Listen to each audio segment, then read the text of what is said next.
warahmatullahi wabarakatuh. Pertempuran Jaran Manjur terjadi pada tahun 1306 Masehi di wilayah India Utara. Pertempuran ini melibatkan Kesultanan Delhi yang dipimpin oleh Sultan Alauddin Khilji dan pasukan Mongol yang dipimpin oleh Targi, seorang komandan militer dari Kekaisaran Ikhanate. Pertempuran ini dianggap sebagai salah satu kemenangan terbesar Kesultanan Delhi atas pasukan Mongol yang sebelumnya telah menaklukkan wilayah-wilayah di Asia Tengah dan Asia Barat.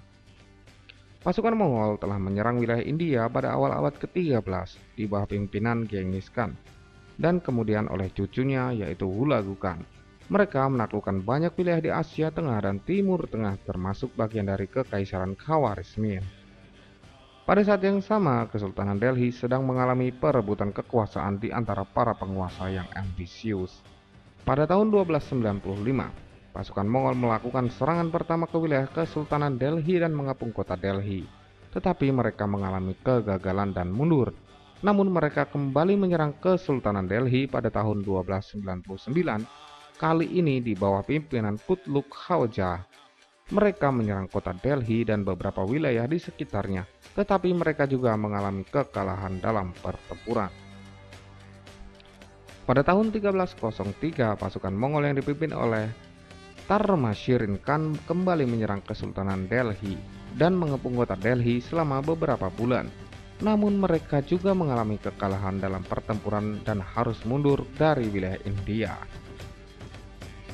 Pertempuran Jaran Manjur pada tahun 1306 adalah salah satu pertempuran terakhir antara pasukan Mongol dan Kesultanan Delhi. Pasukan Mongol yang dipimpin oleh Tarmashirin Khan mencoba kembali menaklukkan wilayah Kesultanan Delhi. Pasukan Mongol yang dipimpin oleh Tarmashirin Khan menyeberangi sungai Indus dan menuju wilayah Kesultanan Delhi. Beberapa sumber menyebutkan bahwa Targi, seorang jenderal senior di bawah Kaisar Mongol Kubilai Khan, juga terlibat dalam pertempuran ini. Targi dikenal sebagai seorang jenderal yang handal dan telah memimpin pasukan Mongol dalam beberapa kampanye di Asia Tengah dan Tiongkok. Pasukan Mongol yang berjumlah sekitar 30.000 orang ini terdiri dari pasukan berkuda dan pasukan infanteri yang dilengkapi dengan senjata tajam, busur, dan panah. Mengetahui bahwa pasukan Mongol sedang menuju Delhi, Sultan Khilji segera memobilisasi pasukannya dan mempersiapkan strategi untuk menghadapi serangan Mongol. Pasukan Kesultanan Delhi terdiri dari sekitar 6.000 tentara, termasuk pasukan infanteri, kavaleri, dan pasukan gajah. Sultan Khilji juga mempersiapkan sebuah dinding pertahanan dari kayu dan dahan untuk memperlambat gerak pasukan Mongol. Selain itu, pasukan Kesultanan Delhi juga menyiapkan sejumlah pasukan cadangan yang terdiri dari 1.000 tentara. Strategi yang digunakan oleh pasukan Mongol adalah menyerang dengan cepat dan mengejutkan pasukan Kesultanan Delhi sambil memanfaatkan keahlian mereka dalam berkuda dan memanah. Pasukan Mongol juga melakukan serangan balik dengan cepat untuk menghindari serangan balik pasukan Kesultanan Delhi.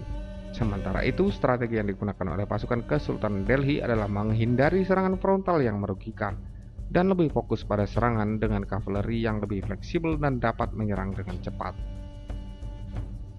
Pertempuran dimulai ketika kedua pasukan bertemu di medan tempur dan kedua belah pihak sama-sama menunjukkan keberanian dan kegigihan dalam pertempuran. Pertempuran dimulai ketika pasukan Mongol menyerang posisi pertahanan Kesultanan Delhi. Pasukan Mongol mengeluarkan panah dan meriam ke arah pasukan Delhi. Tetapi pasukan Delhi berhasil bertahan dan membalas serangan dengan menggunakan panah dan tombak. Ketika pasukan Mongol mencoba menyerang dengan menggunakan kuda, pasukan gajah Kesultanan Delhi berhasil menghadang. Mereka berhasil dipukul mundur oleh serangan balik pasukan Kesultanan Delhi.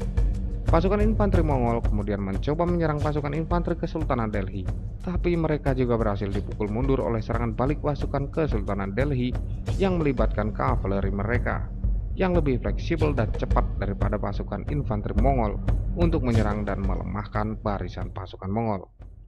Selain itu, Sultan Alauddin Khilji juga menggunakan trik dan strategi yang cerdik, seperti menggunakan pengintai dan menyamar sebagai pasukan Mongol untuk mengecoh pasukan Mongol dan membingungkan mereka.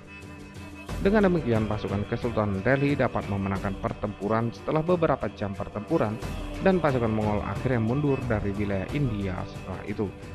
Kemenangan pasukan Delhi dalam pertempuran Jaran Manjur membuktikan bahwa pasukan Mongol bukanlah kekuatan yang tidak bisa dikalahkan.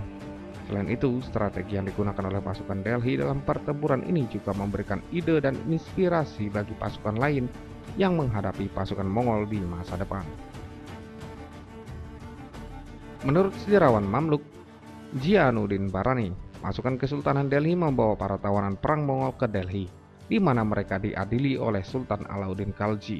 Barani mengatakan bahwa sebagian besar tawanan Mongol dipenggal sebagai hukuman mati, meskipun beberapa di antaranya dikirim ke penjara di Delhi atau dijual sebagai budak.